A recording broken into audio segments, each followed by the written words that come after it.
구원해준 나의 천사 나의 세상 난 이상 새 고향이 널 만나러 Warning, my voice incoming, mute if needed. Jimin, her voice trembled, carrying both relief and longing as she stepped toward him. Her arms wrapped around him like she could keep the world from stealing him away. She clung to him as though letting go would shatter her entirely, yet his body stayed still and cold. He was everything she needed, the only man she had ever loved. Even without his love in return, she remained. Each morning she woke with the same quiet wish that his face would be the first sight her eyes would touch, always him. Her nose rested in the crook of his neck, breathing him in like he was the air she could not live without. His silence was heavy, his arms unmoving at his sides. That frozen stillness seeped into her skin, turning her hope into something fragile and trembling. She drew back slowly, searching for even a flicker in his gaze, but his eyes would not meet hers. "Did you sleep well?" she asked softly. Silence met her again. "Are you staying or going to work?" His sigh was deep before he turned and disappeared into the bathroom. She stood motionless, watching his back vanish into the mist beyond the door.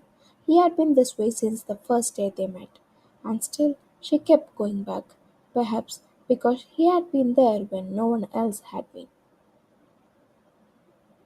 He had pulled her from the depths when she was drowning, pulled her from a life where hope was a distant, forgotten world.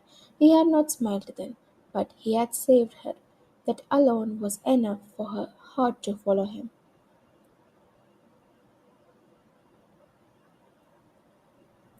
To him, it may have been a small act, but to her it was everything. The day he used his power to take her out of that place, she saw sunlight for the first time in years, warm and blinding.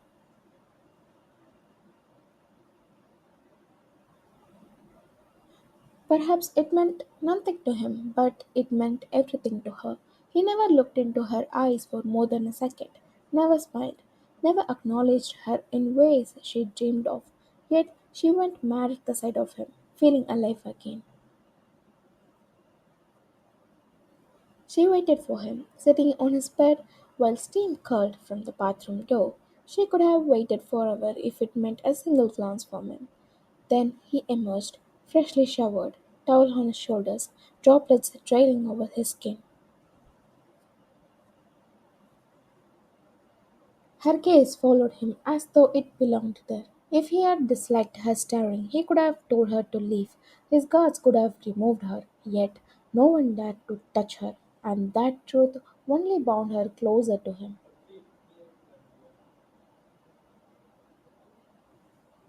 The door opened, and Jimin's twin brother, stepped inside. Wyan rose from the bed instantly, her eyes lowering to the floor, not from hatred, but from respect. Jimin glanced toward him, his voice even. "What is it?"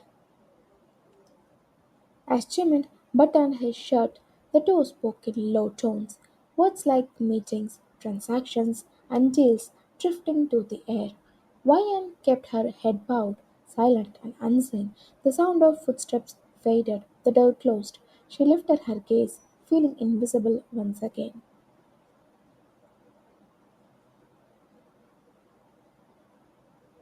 When Jimin returned from work, the night was heavy and still. Midnight draped the world in silver, the moon tracing his every step while stars scattered like distant diamonds. His shadow stretched along the marble hallway as he moved unhurried trickle. He passed silent portraits and dim wall lamps, his polished shoes clinking softly. He did not head toward his own room, but hers, as if some quiet force guiding him. His hand found the handle and turned it without hesitation. The door creaked open to reveal emptiness, shades untouched, the air faintly scented with her perfume. His brows drew together, a fleeting storm behind calm eyes. Without a word, he turned and walked the familiar path back to his own room. When the door opened, time seemed to pass. She was there, small against the vastness of his bed, cocooned in his blanket like it was spun from safety itself. Moonlight wrapped her in pale silver, making her look almost unearthly. He stepped closer, each movement slow, deliberate, as though the floor beneath him could shatter. Her back faced him, spine curved, knees tucked. Two strands of hair shifted with the night breeze slipping through the slightly open window. He circled to the other side, needing to see her face. The lashes he loved most rested softly against her skin. The faint rays of her cheeks tempted his restraint. That nose and the lips he was dying to taste just once. She looked as though the bed belonged to her, as though she was born to rest here. His hand rose on instinct, fingers aching to touch her hair, to feel the silk between them. But the air froze. So did he.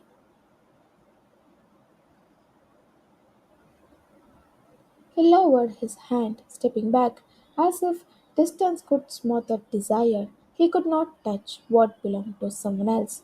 Yes, Jaemin loved her. He had loved her since the day they saved her together, the two of them, Jimin and Jaemin, had always been side by side against the world, their bond unbreakable.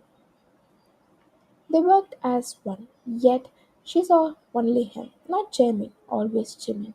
It was Jimin she clung to when the nightmare ended, Jimin whose hand she gripped that day, desperate and trembling, as they pulled her from that cursed place. He could still feel his fingers. He could still feel her fingers locked in his. He left his own room in silence, leaving her untouched beneath his blankets. Each step away felt heavier than the last, like gravity itself resisted letting him go. The living room stretched before him, dim under the pale silver spell of moonlight. A couch waited there, the leather deep and worn, as if it had been waiting only for him. He sank into it, long legs stretching out across the coffee table, his head tipping back. For a moment he closed his eyes, letting the quiet swallow him whole. But peace did not come. She was still in his bed, curled in the cocoon of his sheets, and that image burned in his mind. No matter how tightly he shut his eyes, she was there, warm, fragile, so impossibly close. The memory of that morning came back with a cruel precision. The way she had wrapped herself around him, arms locking him in as if she could mold herself into his very skin, her nose pressed into the crook of his neck. He could still feel it, the heat of her hold, the quiet desperation in her touch, the way her heartbeat seemed to echo through his own chest. And now, hours later, it lingered like a ghost he could not shake off. His eyes opened slowly, the ceiling above blurred by the haze of thoughts he couldn't silence. Sleep was far away, too far, and she was only down the hall. He could almost hear her even breathing, almost imagine turning the knob and walking back in. But he didn't move. He stayed there in the cold quiet, wrestling with the truth, wrestling with the truth that made his chest ache. Sometimes not touching someone was harder than anything else in the world. The silence of the night broke, sharp cracks echoing through the walls, shots splitting the air like glass shattering in the dark. Jimmy's body went rigid, instincts taking over, eyes starting. The sound came from his own room, and she was there. Panic surged in his veins, heavy and hot. Before he could move, Jamin appeared, his arm strong around Ryan's waist, the other steady with the gun in hand. His stance was fierce, movements calculated, shielding her from the unseen threat. Wyan into the cabinet, Jimin over here. Jaemin's voice cut like lightning through the storm. Ryan turned at the twin brother near the couch, her eyes catching on a familiar mark along her wrist. The truth hit her. It wasn't Jaemin, it was Jimin. They locked eyes, and the world around them melting into blurred noise. The air smelled of smoke and adrenaline. Yet in that moment she could hear nothing but her own pulse. It beat for him, always him, even here, even now.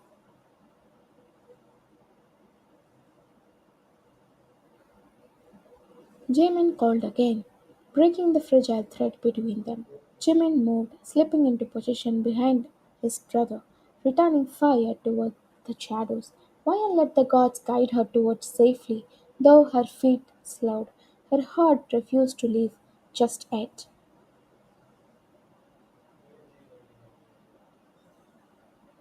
She turned her head, almost unwillingly, and her gaze found him again.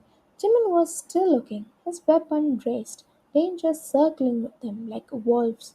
But his eyes stayed on her, and in them she felt everything she had been aching to hear.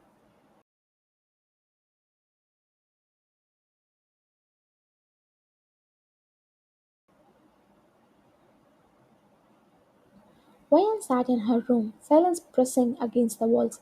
The echoes of the sudden attack still lingered in her chest. But Jimin and Jaemin were safe. She had been escorted to the hidden cabinet, untouched and unharmed. Since that moment, she had not gone to see Jimin. She couldn't. Her chest felt too heavy, her thoughts too loud. She wanted to confront him, to speak, but his silence was more final than any closed door.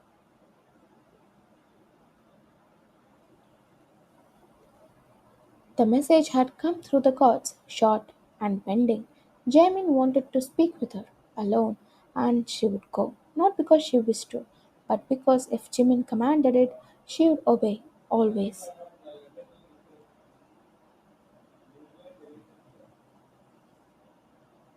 Her heart knew its master. Her soul belonged to him. He had saved it once, pulled it from the shadows when no one else would.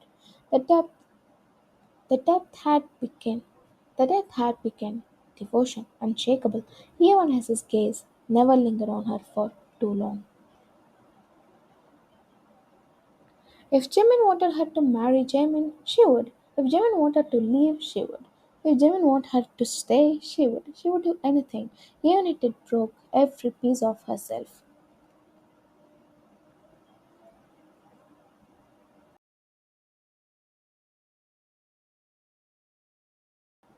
She sat on the edge of her bed, knees drawn close, waiting for Jaemin's arrival. Her eyes stayed low, unwilling to meet his. When the door opened, her mind swam in memories that only made the air feel heavier.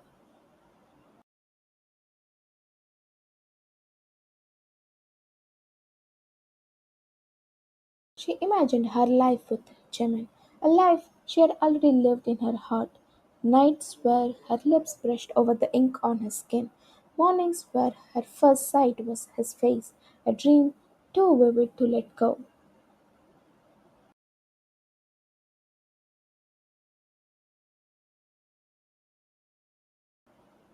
But dreams are fragile.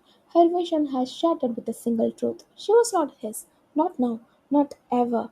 She had never been his, though her heart refused to believe it. She was his never. The faint tick of the clock was the only sound in the room. She heard the quiet scrape of metal on wood. His watch had slipped from his wrist and was placed carefully on the bedside stand, slow, deliberate, unmistakable.